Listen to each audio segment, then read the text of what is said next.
ملیحہ نے سر اٹھا کر دیکھا تو وہ سر جھکائے سرگوشیاں کر رہا تھا، مگر یہ سرگوشیاں بھی اتنی واضح تو تھی کہ اس کی کان کی لوئیں سرخ ہو گئیں۔ السلام علیکم ورحمۃ اللہ وبرکاتہ۔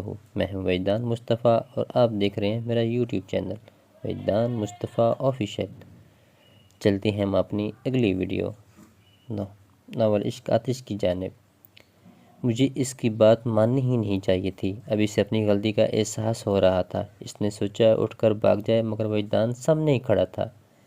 اگر ہاتھ پکڑ کر روک لیا تو وہ اسکن کلر کے سوٹ پر اوڑھے میرون دوپٹے کا کونا مٹھی میں جکڑے فرار کے امکانات پر غور کر رہی تھی کہ تب بھی وجدان ناراضی سے بولا، آپ ہمیشہ یہی کرتی ہیں نا؟ کیا؟ بساختہ وہ بولی، یہی کہ جب بات آپ کے فیصلے کی آئے تو فرار کی راہیں ڈھونڈ لیں۔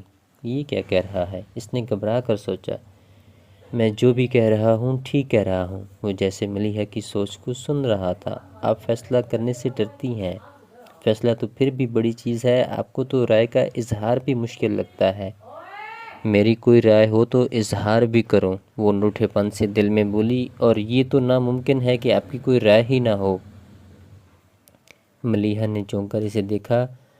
آپ کے پاس دماغ ہے، سوچ سکتی ہیں تو رائے بھی رکھتی ہوں گی۔ ہاں، یہ الگ بات ہے کہ آپ اپنی سوچ کو ہی چھپا لیں، جس طرح آپ اپنے جذبات چھپا لیتی ہیں۔ اب یہ تو کوئی نہیں کہہ سکتا کہ آپ کے جذبات ہی نہ ہوں۔ جب محسوسات ہیں تو جذبات اپنے آپ ہی ابھر آئیں گے۔ چلو اگر ہوں بھی تو کسی کو کیا پرواہ ہے؟ ایک اور تلخ سی سوچ ابھری۔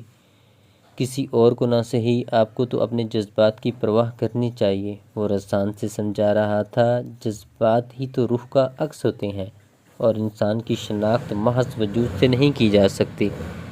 پتہ نہیں کیوں، لیکن مجھے لگتا ہے کہ آپ نے خود کو محدود کر لیا ہے۔ اپنی ذات کے گرد کھنچے اس حصار کو توڑ ڈالیے، کیونکہ کوئی اور شاید اس حصار کو پار کر ہی لے، مگر آپ خود اس حصار کو پار نہیں کر پائیں گی۔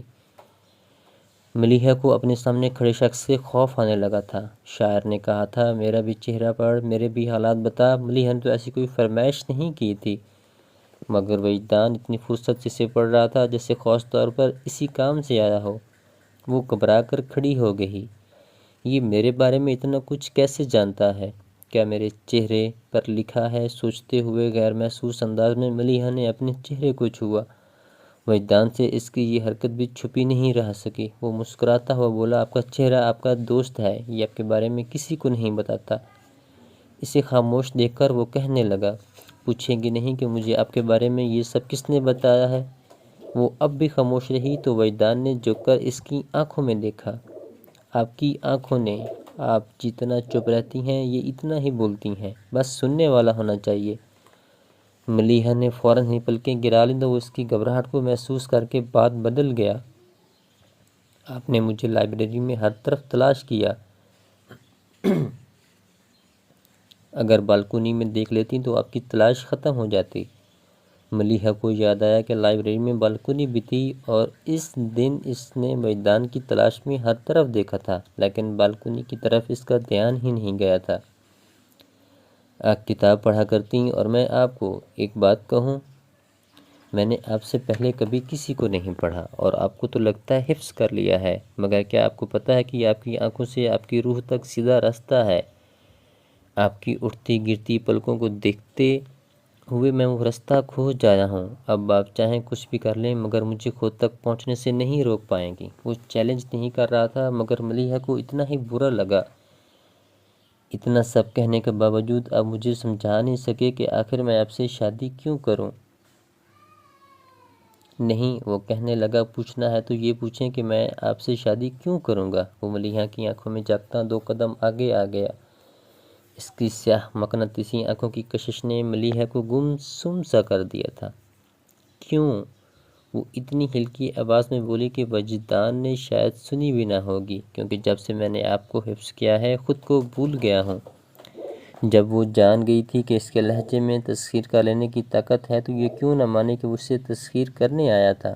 وہ لاؤنج میں آئی اور بنا کسی طرف دیکھے سیدھی اپنے کمرے میں جانے کے لیے دوسرے دروازے کی طرف بڑھ گئی۔ ملیحہ اپنا نام سن کر وہ پلٹی۔ لاؤنج کے صوفوں پر بابا جان اور ملک ناصر آمنے سامنے بیٹھے تھے، اور ٹیبل پر شطرنج کی بساچ بچھی تھی۔ بیٹی ذرا ہمارے پاس تو آؤ، اسے آواز دینے والے ملک ناصر اب اسے بلا رہے تھے۔ پاس جا کر اس نے سلام کیا، جس کا جواب دے کر وہ اس کے سر پر ہاتھ رکھتے ہوئے بولے، جیتی رہو، ادھر بیٹھو میرے پاس۔ انہوں نے ہاتھ پکڑ کر اسے اپنے ساتھ بٹھا لیا۔ کہاں سے آ رہی ہو؟ لائبریری سے۔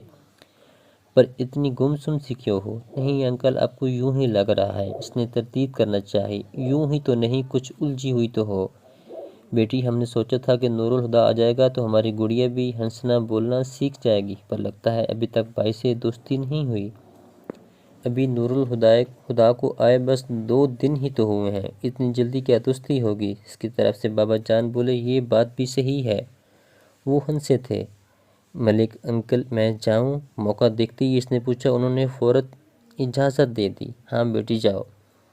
وہ اٹھنے لگی تو اظہر فروغی نے اس سے کہا، ملیحہ چائے بھجوا دینا اور ذرا جلدی۔ جی بابا جان۔ وہ وہاں سے اٹھ کر کچن کی طرف سے گزرتے ہوئے اس نے بہادر کو چائے کا کہا اور اپنے کمرے کی طرف آ گئے۔ اور آپ سب سے گزارش ہے، میرا یوٹیوب چینل وحیدان مصطفیٰ آفیشیل ضرور سبسکرائب کریے گا، کیونکہ یہ سب